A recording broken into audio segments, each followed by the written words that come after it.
Well, I saw this and, well, I know that many of you will want to know how it runs, how it performs, and whether it's worth you picking up. And the answer is yes, and here's why. Hands up who fancies spending £7.99 on the new stealth drop Quake 2 that's now on the Nintendo Switch. It features the original mission packs, the Reckoning and Ground Zero, but it also includes the brand new expansion, Call of the Machine. They decided to throw in Quake 64 completely free. Oh, and it has online and local multiplayer and co-op, and you can play together via crossplay, and it's got gyro aiming, and they've done a ton of other visual and performance tweaks because, I mean, why wouldn't they? We're going to look at the frame rates, the performance, the visual quality, everything that's included in this version, but let's be honest, you should be buying this right now regardless, because my goodness did they do a good job on the first release. You could actually get this 70 pence cheaper by buying your eShop credit over at switchup.gg and using code SwitchUp. Happy days. With all of that said though, Quake 2 on Nintendo Switch. Should you pick it up? Well, let's find out.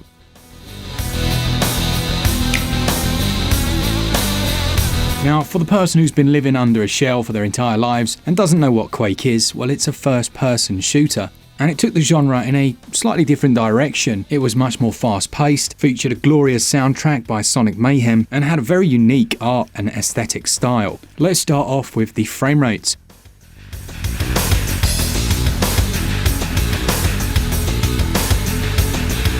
As you can see, it's running at a buttery 60 frames per second. We'll jump through a number of stages and see what kind of performance we get.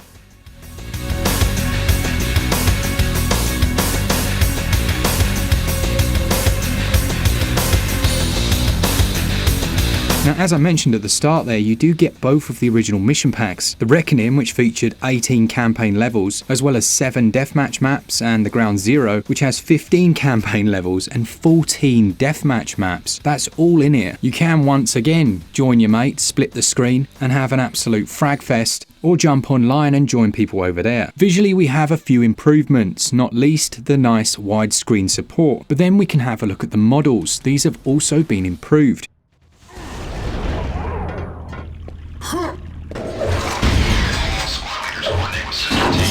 While I did love the original slight jankiness of some of the animations, it is nice to see that they've actually improved this, as well as the gore animations with that blood spatter that you just can't forget. But to go a little further, they've also enhanced the AI. As we can see, it's just looking fantastic. Well, fantastic for its era, and it does look quite crisp, doesn't it, on the Nintendo Switch, especially as they've actually done some tweaks to the overall lighting engine. I believe this includes both dynamic and coloured light improvements.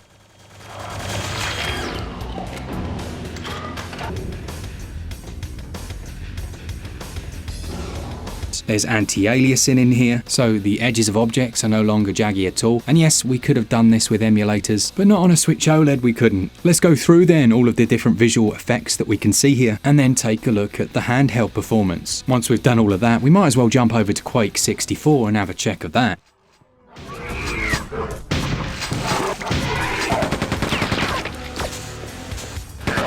But first, we must check the gyroscopic controls. Now, gyro controls, as you can see here, are super responsive. I'm not surprised at all, they did the same in the first one, and these are proper gyro controls whereby having split joycons works as you would expect. This isn't a case of twisting the joycon to move the camera, which we've seen in a few releases. This is very much point and shoot, and there are many options to tweak these sensitivities and have things running the way you want it. Which is a good time to talk about the accessibility options. Now, you might be wondering what kind of accessibility options you might need in a game like this. Well, a lot, apparently. You can change it to high contrast mode, change the typeface, have it read chat out loud. It'll also transcribe voice chat, and you can have it speak for you as well in voice chat. You can change the voice profile, the amount the screen flashes, or you can forget all of this and turn it all off. Multiplayer also has quite a few nice options. Now, obviously you can split the screen up to 4 players, but one of my pairs of Joy-Cons just didn't want to work, ran out of batteries, so there's 3 of us playing here. But if you're playing online, there is also voice chat. You can have push to talk, or you can have it detect your voice, and that is just quite impressive.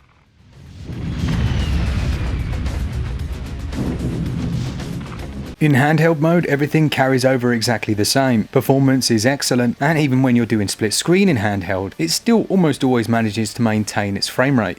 As always with these remasters, well, actually not as always, but as always it seems to be with Night Dive Studios, most of the enhancements can actually be toggled on and off. So that CRT simulation can be turned on and off, depth of field, bloom lighting, enhanced models, muzzle flashes, color light maps, all of that stuff, including the dynamic shadows, can actually be turned on and off to suit your needs.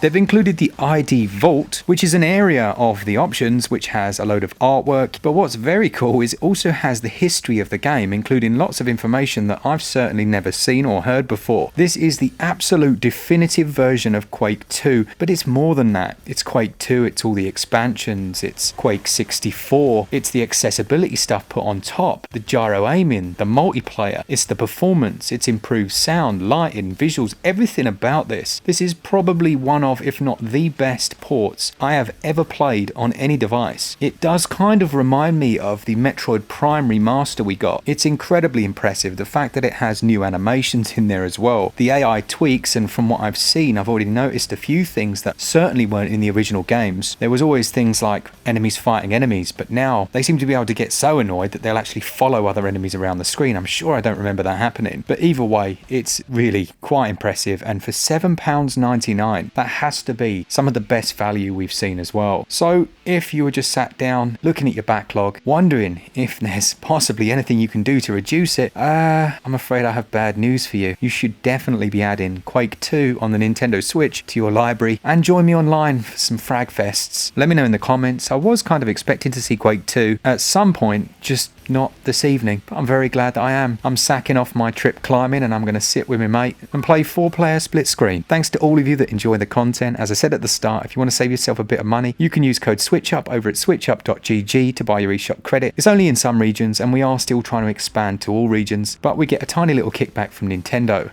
And it's one of the few places you can do it that's legit. If you want to buy any physical games, use code SwitchUp23 over at PlayAsia. Thanks to all of you, to our Patreons and members. Let me know in the comments, as I say, what you think of this one. And as always, for all things Switch, all the time, keep it Switch up. Cheers, guys. See ya!